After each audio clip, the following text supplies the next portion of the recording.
In today's episode of The Living Philosophy, we're going to talk about Nietzsche's Beyond Good and Evil and what the title of that book actually means. It's kind of titled, he comes up with great titles, does Nietzsche. Twilight of the Idols, Beyond Good and Evil, Ecce Homo is great, like Behold the Man, and the Antichrist, The Will to Power. These are all like really human, all too human. He's a man of great titles. But the Beyond Good and Evil one is an interesting one because it seems enigmatic and it's hard to know what's going on there. But really, it's quite simple. It's not. So what Nietzsche is saying is have some subtlety, have some care when you're looking into the nature of good and bad and good and evil. And what he's saying, he's not making any universal declarations. I guess that's the point, is that he's often pigeonholed, like especially the Nazis kind of took him this way and said, oh, he's anti-Jewish and pro-German. And if you look at his writings, well, I mean, I don't know, he does say bad things about the Jews in terms of slave morality and connecting the Judeo-Christian movement up with that slave morality.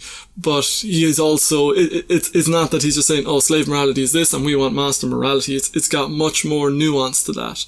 And it's kind of saying, well, so if you look at the episode we did on the Nietzsche talking about the bad conscience of the Greeks versus the bad conscience of the Christians, there's this great distinction there between how, okay, the Greeks, their attitude was that the gods held guilt while they were free of guilt. So if anything bad happened, it was the gods' fault, not the individuals. Whereas obviously in the Judeo-Christian, it's the exact opposite.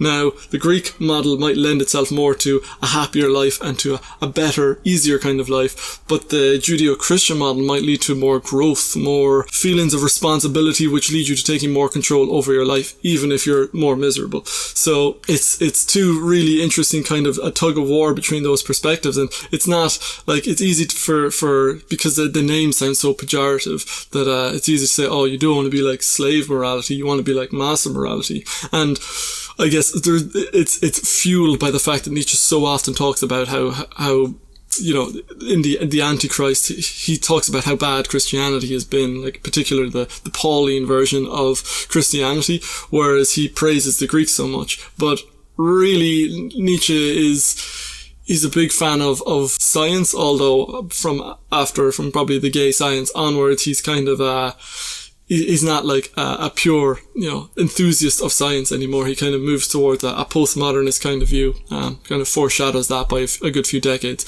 And still he has this appreciation of science and the advancement of human civilization. So the point would be that his attitudes towards the Jews, we'll say, are ambivalent, and towards the Germans are ambivalent, although with the Jews he leans towards them. He has so much praise for them. He says that they're the only true race because divided up over the world are the only ones that maintain an identity, whereas, you send Irish people to America and within 2 generations or 1 generation they're American, and so these are not really peoples in the sense how the Jews have maintained an identity over millennia, rather than mere decades or just geographic location.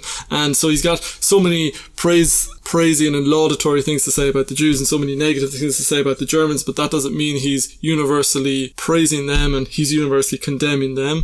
He's not universally condemning socialism while advocating for aristocracy. It's Beyond Good and Evil means you move beyond seeing things in black and white. You've moved into seeing things with gradations. You see gradients, you see shades of grey. And this is very much like in spiral dynamics, where you move into the second tier.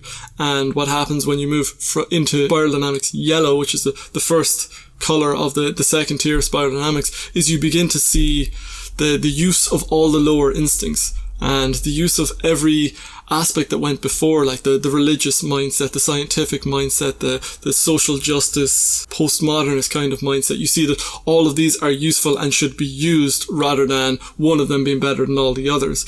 And so Beyond Good and Evil is stopping saying that's bad, this is good, that's evil, this is this is good. It's learning to see the world in shades of colour. So you move from that black and white of the old movies and you move into a world of deep and rich visual colours and depth. And that's what Nietzsche's philosophy is all about, is beginning to deconstruct those big generalizations and to deconstruct the kind of conclusions that we leap to. And that's why every single aphorism there is either destroying something or creating something, and there's such richness within them, and he's not tethered. Emerson has this quote that a foolish consistency is the hobgoblin of small minds.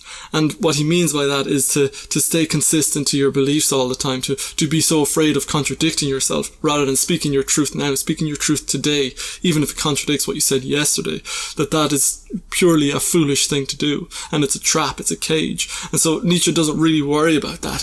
He will explore and he will condemn something over here, and then a couple of aphorisms later he can be praising it. And that's because you have to look at the gradations of what he is talking about. And that's what makes him such a fascinating thinker, is that he explores everything so earnestly in some sense.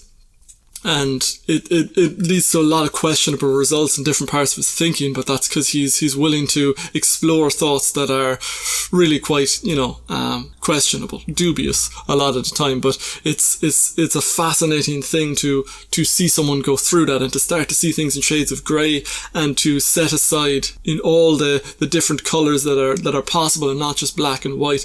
And there are so many possibilities that emerge out of that. And that's one reason why he's such a powerful thinker.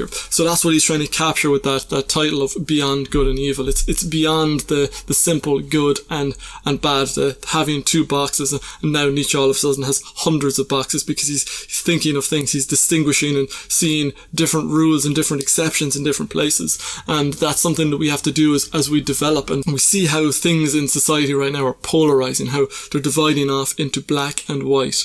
So much more. It becomes so much more differentiated, and the more someone identifies with one of those sides or the other, the more polarized that thing, the more anger, the more energy kind of shoots back and forth. And we see it so much in America these days, but it's everywhere in the world now. And obviously social media is fueling this, and people are coming down on one side or the other. And you just gotta, if you're philosophical about this kind of stuff, you have to stop, you have to become objective, and you have to go, what's going on here? And let's be vivisectionists of the soul, as Nietzsche counsels, and let's divide these things up and look within and what is actually going on here and what's going on there. And I'm not this or I'm not that. I am a truth seeker. I'm aletheia. I'm on the way of truth. You're seeking something that is true rather than just seeking to identify with a crowd or seeking to pigeonhole people. You kind of go, well, nobody is just plainly good or evil. It's like that Alexander Solzhenitsyn line, that the line of good and evil runs down through every individual's heart, and who has the ability to destroy a part of their heart? Who has the will to destroy a part of their heart? And I guess that's what we're looking at, is if you just go with that black or white view, you think that those people are evil and we're good. And really, when you dig down into it and you look at the people in every movement. So I saw a video of a compilation of some activists and just being so violent. There would have been social justice. It would have been a social justice, Black Lives Matter kind of thing in Ireland, and it was a collection of all the violent incidences from the protests or the demonstrations, and some of it was really, morally contemptible, but that's not a reflection of everyone within that.